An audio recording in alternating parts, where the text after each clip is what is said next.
متى بتتزوج؟ انا قال ما ابي اجاوب على اشياء شخصيه، يعني ايش دعوه؟ هاي السؤال كم مره قايلينه. تعرف شنو؟ اسمع السالفه.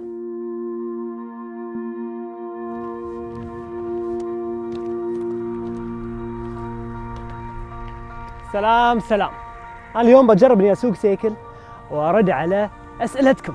حطيت بوست في انستغرام وردوا عليه اكثر من 12,000 شخص اسئله، فانا ما بوقف اليوم الا لما ارد على كل الاسئله ان شاء الله.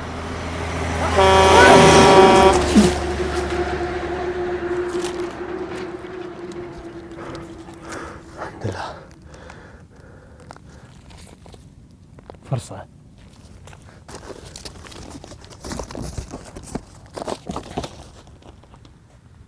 جائزة وعي،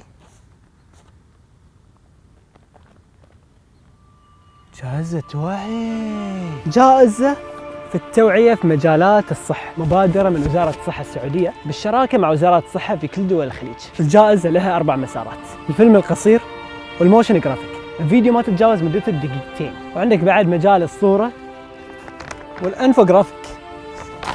راهم دارك، لأن الجوائز خيال، مجموعها 1,000,000 ريال وأكثر من 10 جوائز في كل مسار.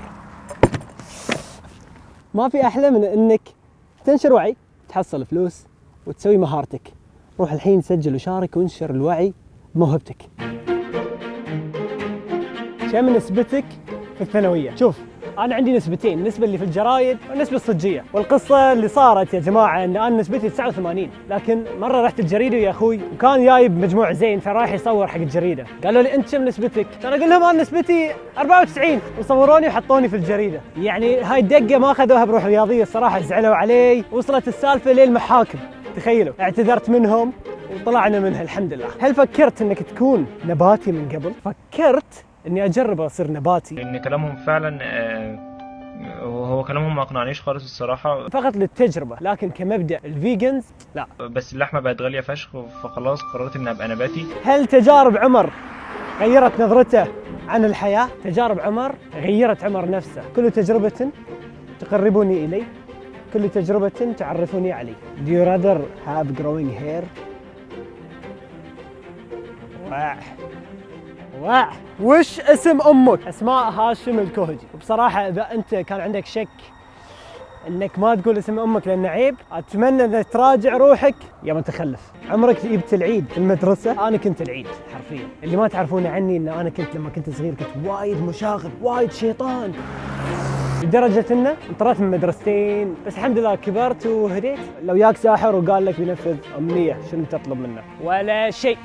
أنا الصراحة من محبين الأشياء اللي أحصلها بتعبي وبجهدي. سوري، ما نبي أشياء ببلاش. كم تستغرق وقت عشان تسوي فكرة التجربة؟ فكرة التجربة تطلع بسرعة، نفس الشرارة. الصعوبة كلها ما بعد الفكرة. بعض التجارب توصل ل3 شهور 4 شهور نعد لها، يبي لها تعب. ليش ما تسوي تحديات ومقالب؟ ما ادري، اخليهم يدعموني ولا شنو. انت مين تشجع في الدوري الاماراتي؟ ريال مدريد. متى اخر مره صحت فيها؟ من شهر لما توفى خالي الله يرحمه. الله يرحمك خالي حميد. تحفظ القران؟ لما كنت صغير حفظت 6 أجزاء، لكن اذا بيرجع فيني الزمن بقول انه فهم القران وايد اهم من حفظ القران. ما في فائده الحفظ شيء انت مو فاهمه. حكمه او عباره تؤمن فيها؟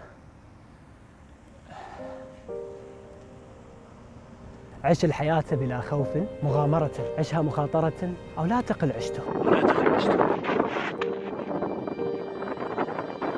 عمرك فكرت أنك تنتحر؟ كل واحد منا يمر بمراحل نفسية صعبة، تحديات في الحياة، بس أنا مؤمن بشغلة، هذه التحديات هي مجرد اختبار له. ولا يتخيل الشخص أنه هي فوق طاقته، فوق قدرته. لا يكلف الله نفسا إلا وسعها، ما بيعطيك أكثر من طاقتك ربي. شنو أكثر فيديو تألمت فيه؟ فيديو اللي كنت أسوق فيه طيارة، اللي تقلبت فيها وتهزأت.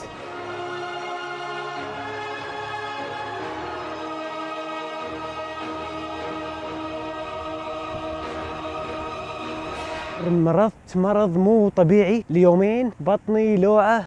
كم ترتيبك بين اخوانك؟ الأكبر!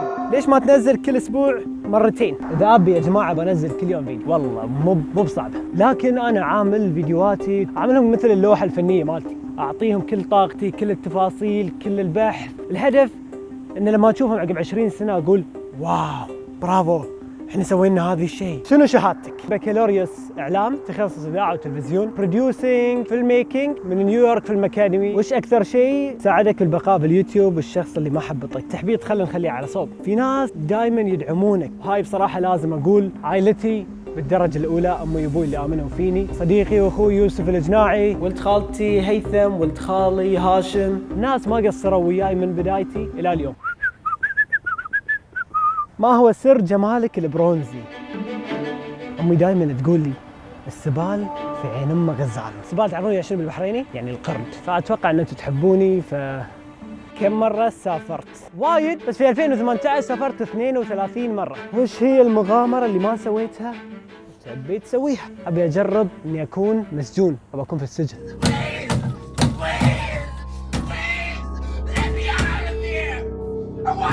صعبة تعرفون، يبي لها موافقات، لكن بنسويها إن شاء الله. شنو أهدافك ل 2019؟ هاي سؤال وايد أحبه بصراحة، لأن 2019 بتكون سنة أتنفس للإنتاج الإبداعي. أنتم تعرفون أتنفس براند اللي هو التيشيرتات، لكن بتشوفون إن شاء الله الثورة الإبداعية الجاية. ترقبوا! هل مستعد تدفع كل فلوسك مقابل تجربة؟ بجاوبكم بكل صراحة، تجربة واحدة بس. أبي أجرب إني أموت وأعيش حياة الموت صدق، وعقب أرجع للحياة. عندي فضول بعرف شنو شعور ما بعد الموت. هذه أنا مستعد أدفع لها كل شيء بصراحة. شنو أصعب مهنة سويتها في عمر يجر؟ أتوقع ما في أصعب من حفار القبور. نعم انت كذي. ايوه شوي هنا كذي. انت ارجع رجولك هنا، رجع رجولك هنا. ايوه ايوه. الله أكبر، عندنا المغرب يا جماعة. وين باقي 10,000 سؤال؟ كلمة ودك تحذفها من الحياة. عيب عيب عيب عيب. ايش اجمل مدينه زرتها؟ صراحه لوس انجلوس. حماني اخوك؟ وايد سالتوني السؤال. حماني اخوي الصغير، اصغر مني بسنتين، وهو يدرس هندسه معماريه، ونحن نعيش يم بعض في الغرفه، مو متهاوشين ولا شيء، بس هو مجاله جيمنج، انا مجالي مو جيمنج، فمن كذي ما نطلع ويا بعض في الفيديوهات. بعد شغله ضروريه، حماني ما باقي شيء يوصل 1,000,000 سبسكرايبر في اليوتيوب. ابي اي احد يشوف الفيديو الحين سوي له مفاجاه، كلنا نروح على قناته سوي له سبسكرايب هناك. حمان نحن قادمون. انت قدوتي. شنو ردة فعلك أول مرة تسمعها؟ خفت، خوف. تخيل أنت قدوتها. شنو حلمك قبل 10 سنوات وشنو حلمك اليوم؟ حلمي قبل 10 سنوات إني أكون إنسان أحسن بعد 10 سنوات، وحلمي اليوم إني أكون أحسن بعد 10 سنوات. هل في نية تسوي كتاب خلاصة تجاربك؟ يمكن غير الكتاب، يمكن أسوي فيلم، يمكن أسوي أوديو بوك مثلا. ما هو معنى الحب بنظرة عمر؟ صراحة أبسط من اللي تتوقع الجواب مني. الحب هو الحياة، والحياة هي الحب. شنو الصفة السيئة اللي ودك تتغير في المجتمع؟ في يوم من الأيام تشوف عمر في التلفزيون عنده برنامجه الخاص. صراحة هو مو على المكان اللي نطلع فيه، سواء يوتيوب، تلفزيون، نتفليكس، هو على المكان اللي بيوصلنا للهدف، اللي بيوصلنا للأثر. ماذا لو لم يكن هناك يوتيوب؟ وين بنشوف إبداع عمر؟ أتوقع إني بكون رحالة حزتها، سافر، أتعرف على الناس. مفكرين مبدعين بأحلامنا، مغامرين نسعى وعلى ربنا متوكلين. متى بتتزوج؟ أنا قال ما أبي أجاوب على أشياء شخصية، يعني إيش دعوة؟ هاي السؤال كم مرة قايلينه. تعرف شنو؟ اسمع، متحمس الزواج، جاهز للزواج، بس أحتاج وقت أكثر، فلازم أخلص بعض الأشياء بحيث إنه يصير عندي وقت أكثر قبل الزواج إن شاء الله. عمر يجرب.